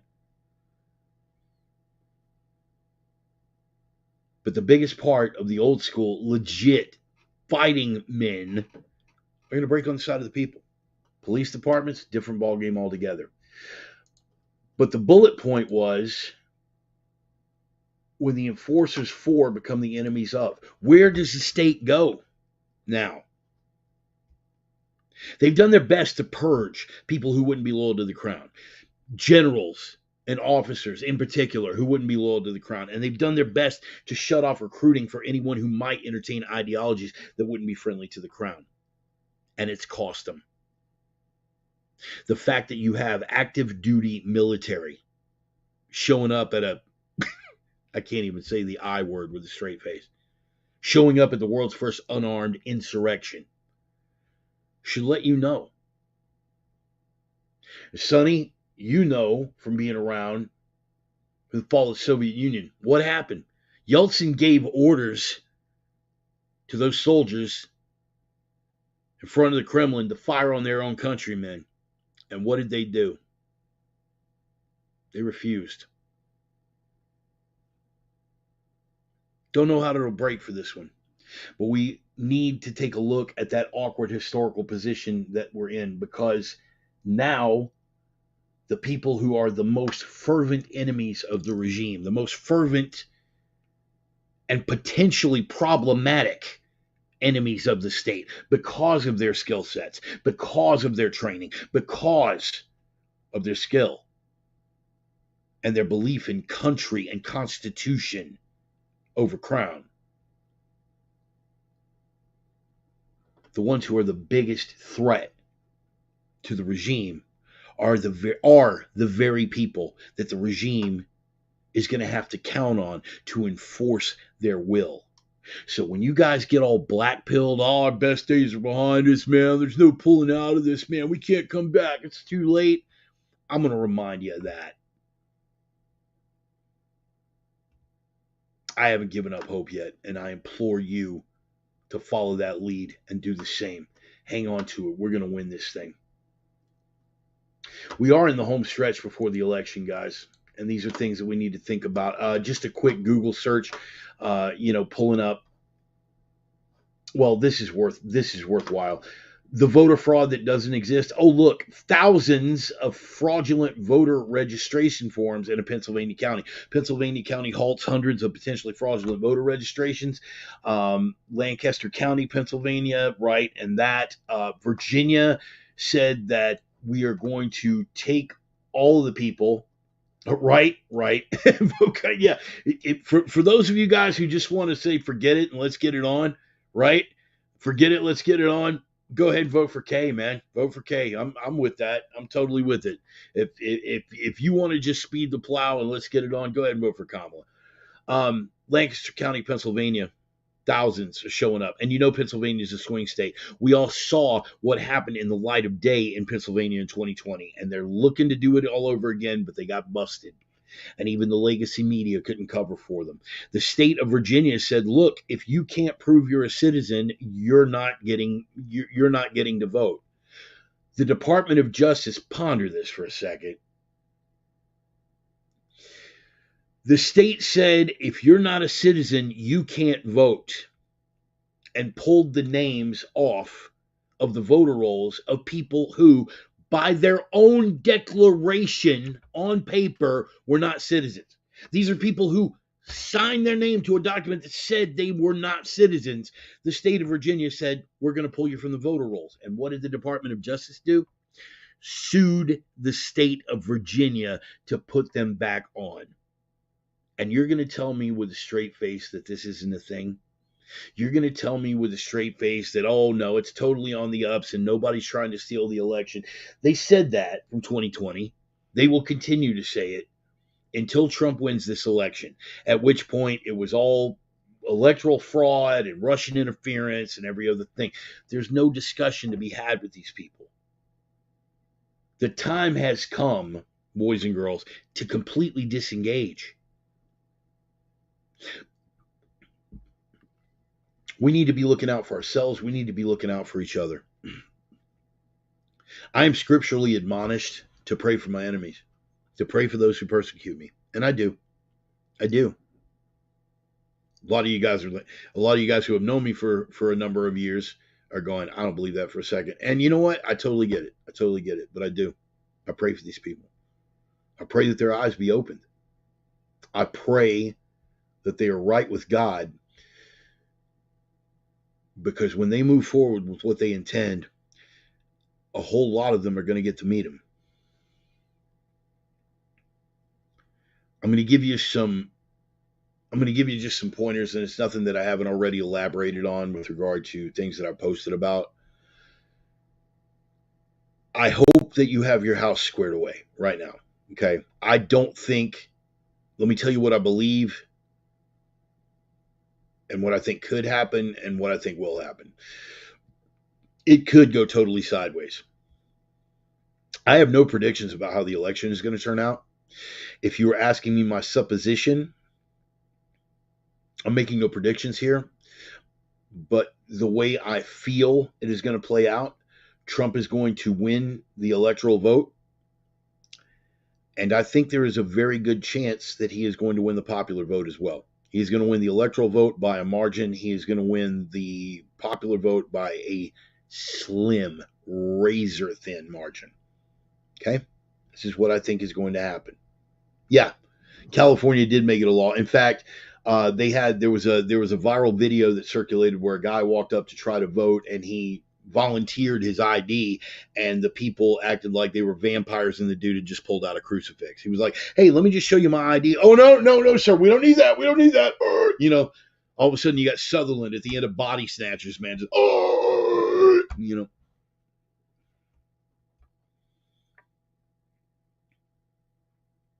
Trump is going to win the electoral vote by a good margin. He's going to win the popular vote by a slim margin. That's what I think is going to happen. What that is going to set off is anybody's guess.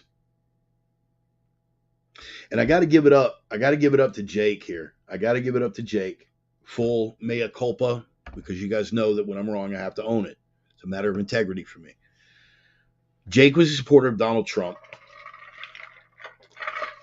in 2016. I was not. I hated Hillary with the burning fire of 1,000 suns, but I still believed a lot of the stuff they were pushing about Trump. I thought he was an inarticulate buffoon. I thought he was a clown shoe. I thought there was a very good chance he was going to crash things and wreck things, right?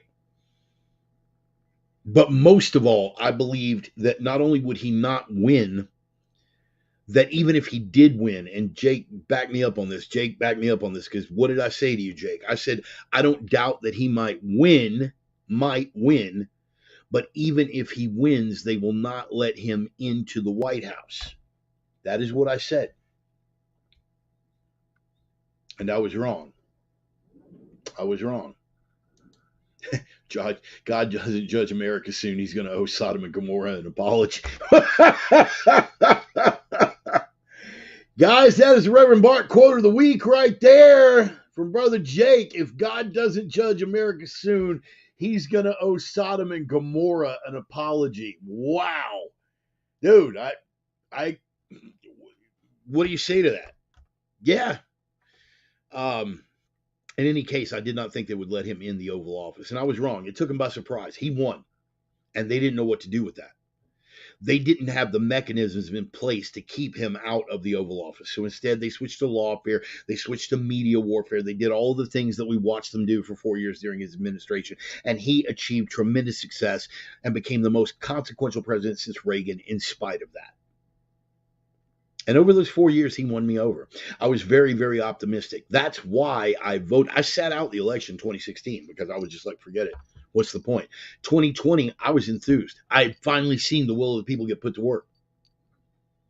And over the course of those 4 years, he did win me over. And I saw how much of the stuff they were talking about him was absolute BS. Not deifying the man. I'm not deifying the man by any stretch of the imagination. Somebody on Facebook this week said that I serve at the feet of... No, I serve at the feet of only one man. I serve at the feet of only one man. And he was tortured, scourged, and murdered a couple thousand years ago, Sparky. So check yourself and check your phrasing. In any case,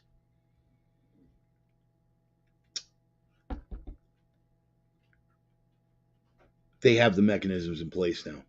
They had the mechanisms in place to keep him from being credited with winning the election in 2020. Too big to rig is the hashtag, and I do believe that this turnout is going to be too big to rig. So now we got a fallback plan on that. A number of things could happen. A coup by the deep state. Another assassination attempt or repeated assassination attempts until they are successful against both Trump and Vance. We're in uncharted territory here, people. Now, I'm saying all these things purely as speculation. It could be that he wins and we just get treated to another 4 years of Orange Man bad. It could. They could refuse to certify the results of the election. There's plenty of video out there. Jamie Raskin talking about it. Whole congressional coalitions, including Republicans, that are saying they won't certify the election if Trump gets elected. That's an outright rejection of the will of the people from the same people who swear that they're trying to save democracy. Anything could happen here, people. So what am I telling you to do? I'm telling you to vote. First of all, telling you to vote. Even if you vote Kamala, you know, that case, Turtle, I'm glad you're here, man. God bless you. Even the case that Ryan was making earlier, if you just want to watch the world burn, go ahead and vote for Kamala. Do what you got to do, brother. Vaya con Dios. I get it. Knock yourself out. Vote. Participate. If for no other reason than to clear your conscience. You guys saw my post on my personal page earlier this week. I voted straight Republican down the line. I'm in Washington, where it makes little or no difference because it's all by mail. They can juggle the results however they want. And even if they don't juggle the results, we are a blue state. Actually, we're a red state with a very big blue city. So they have the numbers. I participated anyway, if for no other reason than to clear my conscience, in case we got to go to the next box. The soapbox, I'm on it right now. The jury box, where if a law doesn't cross, I've got the jury nullification. The ballot box, and the only thing left is the cartridge box. God forbid it get there. Good to see you, George. Mostly peaceful 4 years to come if he wins. Yes, sir. Mostly peaceful 4 years. Yeah. No, Joey. I would have thought I would have thought a connoisseur of sarcasm would have recognized that, Joey. There's not going to be. Yeah. Thank you. Mostly peaceful in the sense of what the legacy media would tell to you.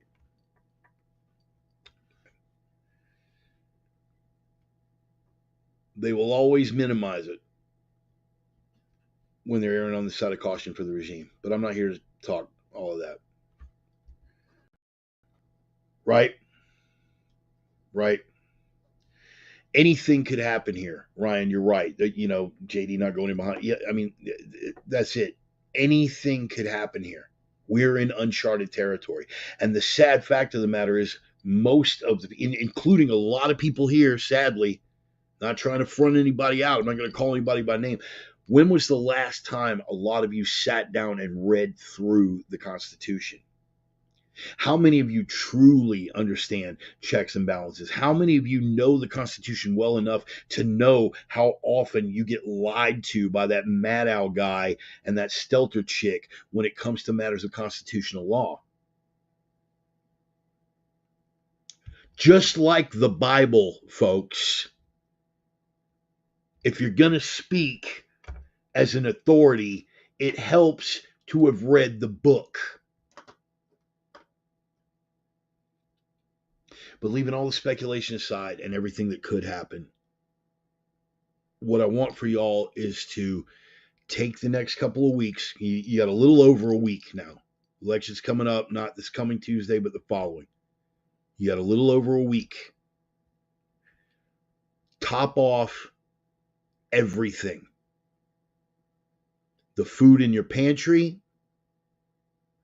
the water that you have in jugs, even if it's, I mean, guys, bottled water is cheap. How many times do we have to go over this?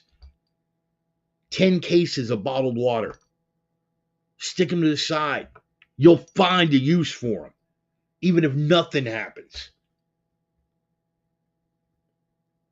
A couple of cases of canned soup and 25 pounds of rice. Something. Top off. Ammo, yes.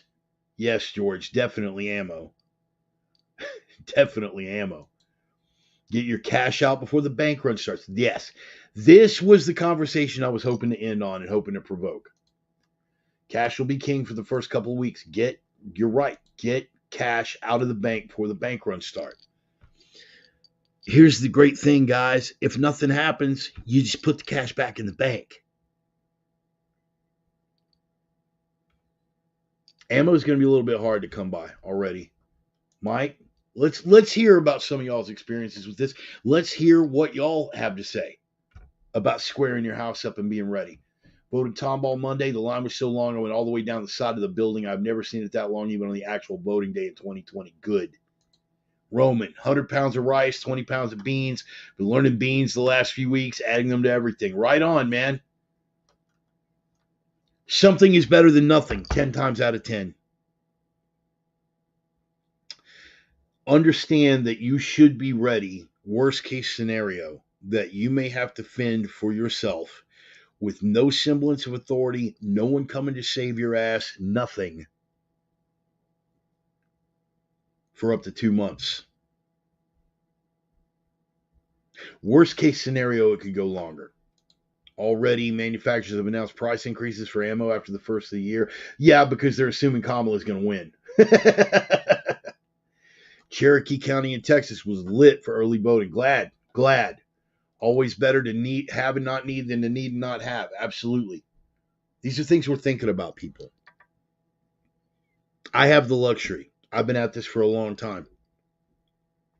I have the luxury of not being halfway across the country on a crane gig when election night comes.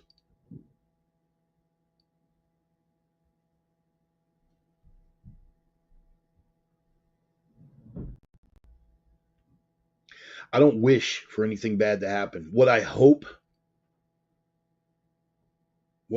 for is a peaceful transition. I hope the man wins.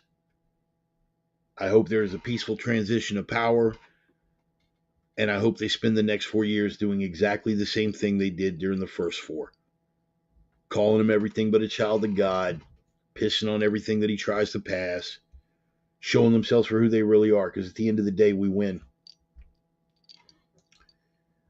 5,500 early votes in the library in little old Mountain View. No kidding, man. 5,500 early votes. Yeah, we won't know who wins for a few days to weeks. Yeah, that's what we're telling us. We do know. We will know, George. I mean, and I know that you know this. I'm not, you and I we're right there, brother. I know that you already know this. We will know who won. But the malfeasance train will go on. They headed part of it off in Lancaster County, Pennsylvania, but they're gonna tweak it every which way from Sunday. We are in uncharted territory, and I cannot tell you how this is going to play out. So what I will tell you instead is to have your house in order, to have your act together, and to be ready to deal with whatever comes. Roman, you're absolutely right. Third world countries can count the votes in a day or two, right? We got very populated states like Florida who managed to get everything done in the first couple of hours on election day, and yet less populated states take 3 or 4 days. Guys, you already know. When it drags on like that, David, David Lane, I'm going to quote David Lane here, and those who know. But David Lane in the 88 Precepts said, the greatest truths are spoken in brevity. It's true. Yeah. How did we manage to do it with paper ballots in the past? How did Iraq manage to do it with ink on a thumb?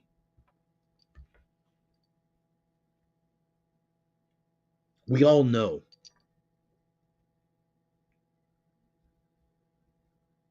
But like Lonzo said, it's not what you know, it's what you can prove. And with the regime in charge, the truth is never going to get a fair hearing. These are things that we can't affect, guys. So why get upset about it? Why be afraid about it? Why be angry?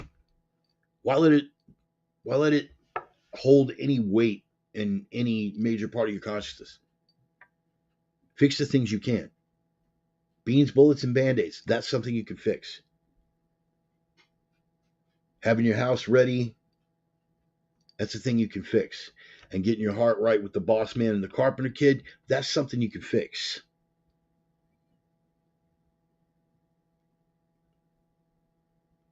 Do you know why they come so hard against Christianity? You know why they come so hard against Christianity?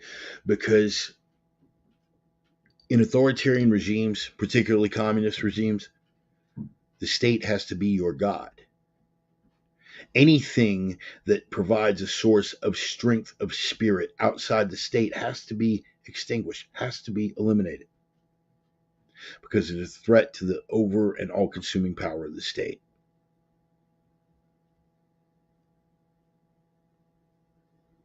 So for those of you who are on the fence and you see things going forward getting darker, getting right with the boss man and the carpenter kid might not be a bad idea for you, because it may come to a point in your life where that is the only thing that is going to sustain you. Yeah, take a look at the post-election situation in that other Georgia, right? Right? That would take a half hour to go into here, Sonny, and honestly, I think you and I are probably the only ones who are even paying attention.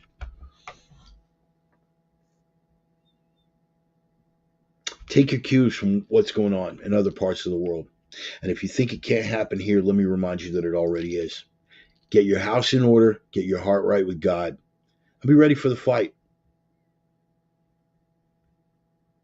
Because there's only one possible outcome for this election that negates the certainty of the fight. And even that one just kicks the can down the road a little bit. Either way, you're going to see violence come out of this. I pray that I'm wrong. Get your house in order, get your heart right with the Lord. Place the rest of it in his hands. Put the faith in his divine plan. Square your shoulders up, let your balls drop, put some steel in your spine, and get ready for the fight. And in the meantime, smile. Smile. If you're a man of faith, smile because in the end we win. But even if you don't share the faith, smile because when you can smile in the face of a fight like that, it scares the hell out of them. I'm going to close with a prayer, people. Lord God, I put my unequivocal faith in your divine will and your divine plan. I thank you for every blessing that you've shown me. And I thank you most of all for the adversities you placed in my path because that's what shapes us. I thank you for my brothers and sisters in Christ. I thank you for these great men that you have put in my path that have also helped to shape me. The ones that you put in my life that helped to bring me home. And I ask that you let me serve to that end. To use these gifts that you've given me, Lord, to touch hearts, to reach souls, to open minds, and to pull scales from eyes. I pray for this nation and her leaders, Lord. And I'm talking about the real leaders. I'm talking about the ones who are going to carry your word going forward. I'm talking about the ones who are going to carry your plan going forward. Not these principalities and forces of darkness in the high places that Paul warned about in his letter to the church at Ephesus. I'm not talking about those leaders. I don't need to pray for their failure. They're going to fail on their own. They're going to fall on their own. They're going to drop from their high places like Lucifer was cast from heaven like light, and we're going to get to see it in our lifetime. And God, thank you for that blessing to be alive in such a time. But for those of us who have to carry the light of truth and the truth of your light, I ask for just a little extra strength, Lord, just a little more tenacity to be able to carry that weight, because that is our cross to bear. And we take it up gratefully, Lord. Take it up gratefully. Because we know the enormity of the blessings that we've been given. And so we owe. Even though the debt for our sins and our iniquities has been paid on that cross, for the gifts and the blessings of every breath we owe. So let us live up to that responsibility, Lord.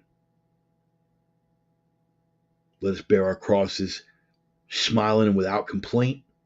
Let us carry that strength into the fight. And let us praise your name. And may every action, every breath bring glory to you, glory to the kingdom.